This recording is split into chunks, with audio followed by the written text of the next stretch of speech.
Okay, may aga sa atong tanan. Ihanggat ang atong tagipusoon, ang atong mga pangunahuna para sa pagdayo sa atong buhi nga Dios. Pangabay ng kamutanan sa pagtindog para sa pagpangamuyo. Mag-pray kita tanan. Dalaygon kami hugmaon ng mga Diyos, Lord. Salamat kay Meaning another day, Lord, na gihatag mo sa amin. Lord, ahin mo mga kanakan, ang kada isa sa amin, Lord Jesus, may mga desire sa tagipusoon, Lord. Mayara sa mga kabugaton, mayara sa mga problema, but Lord, tandaan ni Lord God, na ikaw gid ang tinakpanan. Ikaw gid ang masunod, Lord Jesus, kaya alin kami diri sa mo. Lord, thank you sa inyong pagkaisa. Ang tanan, Lord, ang isalig sa iyo. Nagayawag ka tungo sa kalipay sa bunga. In Jesus' name we pray. Amen. Kantang-taang I love you, Lord, na may pagpaganda. I love you, Lord, as I lift my voice to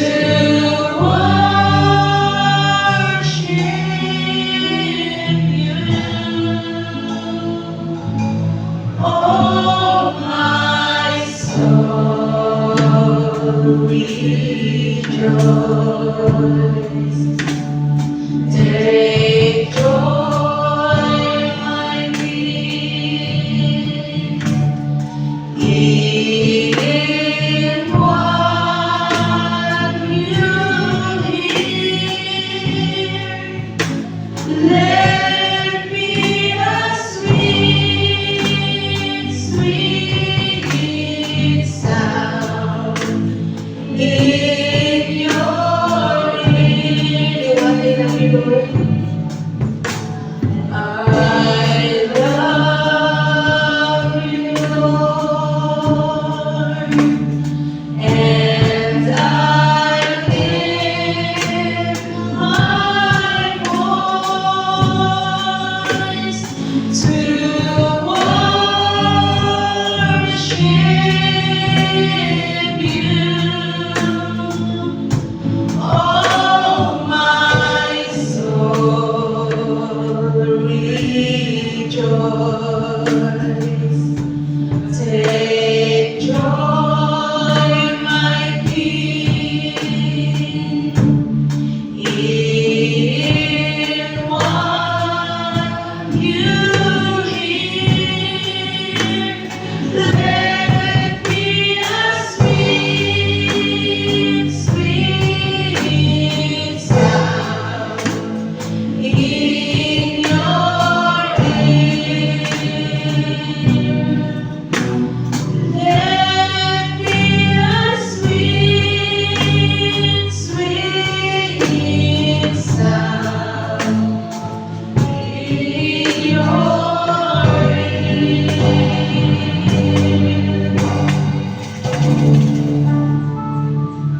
Ang pulong sa Ginoo nagasiling din sa Salmo 136. Give thanks to the Lord because He is good. His love is eternal. Give thanks to the greatest of all gods. His love is eternal. Give thanks to the mightiest of all lords. His love is eternal. Pero ang iyong pangalayo sa iyo. Tayo kita sa pagkakas. Tayo kita sa pagkakas. Lupit na natin ang amor. Ang ating ito sa naging gusto na magpunta para sa pagkayo sa iyo. Kailangan ka siya makailangan.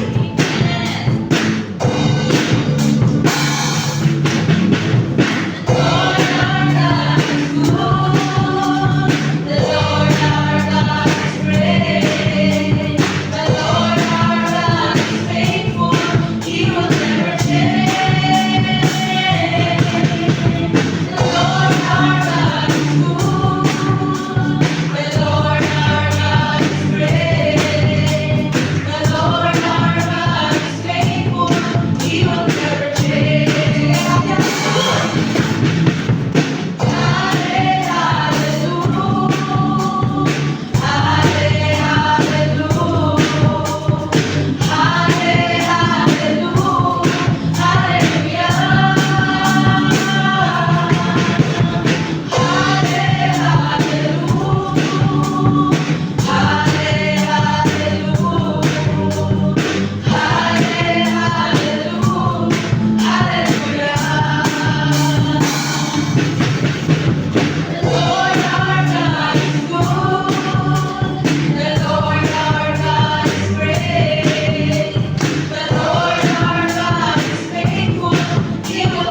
thank you kayo. Sa bagong adlaw mo gihatag ka na mo. Salamat, Lord, sa pagbugtaw ka na mo. Lord, ali kami karon sa imong balay nga alam ko anan. Nagapaubos din kami Ginoo sa mga kaugalingon. Pasayloan kami Ginoo sa among mga kapakyasan. Pasayloan kami Lord sa among mga sala pinaagi sa buhat sa una-una sa pinulungan. Kuhaan kini Lord. Maging parehas kami kanimo nga kinaiya Ginoo. Salamat Lord. Kung unsa man kami Ginoo sa imong atubangan. Padayon ikaw Lord sa pag-atiman sa imong mga kaanakan. Proteksyonin kami Ginoo at daman kami. Iligay kami Lord sa mga katalagman ining kalibutan. Iligay kami Ginoo sa matag sa mga balatian. Sa mga daotang tao Lord, daotang espiritu Ginoo. Kabili kami kanunay Lord sa imong hamigi nga dugo. Dasayon kami Lord, wala kami sa ramahimuan ng kalibutan kung wala ikaw Ginoo. Salamat sa imong pag-amuma sa matag usa ka namo, sa matag pamilya ka namo Lord. Tapos ka namong pasalamatan karong nga kabuntag. Tapos ka namong dayon. Tapos ka namong simbahon Ginoo sa espiritu ug kamatuoran. Salamat Lord. Sa bilog nga simana sa imong pag-atiman sa matag usa ka namo, sa matag pamilya ka namo Ginoo. Salamat sa bilog nga simana Ginoo kundi ang imong mga buluhaton Lord. Aduna gid kadaugan amo na angkon. Salamat Ginoo sa pag-provide mo sa mga kinahanglan. Salamat sa mga grasya nga among nabaton Ginoo. Sa mga pagpur sa pinabuhi Lord imong gihatag kanamo. Salamat niining tanan. Kaya nasayon kami Ginoo kining tanan halintid kanimo. Wala kami alay pa sigar paning kalibutan Lord. Kaning tanan mo tanang na angkon gipiniyalan mo lang kami niining Ginoo. Awan na ganyan ka na mo pasalamatan Ginoo. Kaya nakita niyo Lord ang among gikinahanglan dinis sa kalibutan. Ako nag-aampo sa tibuokan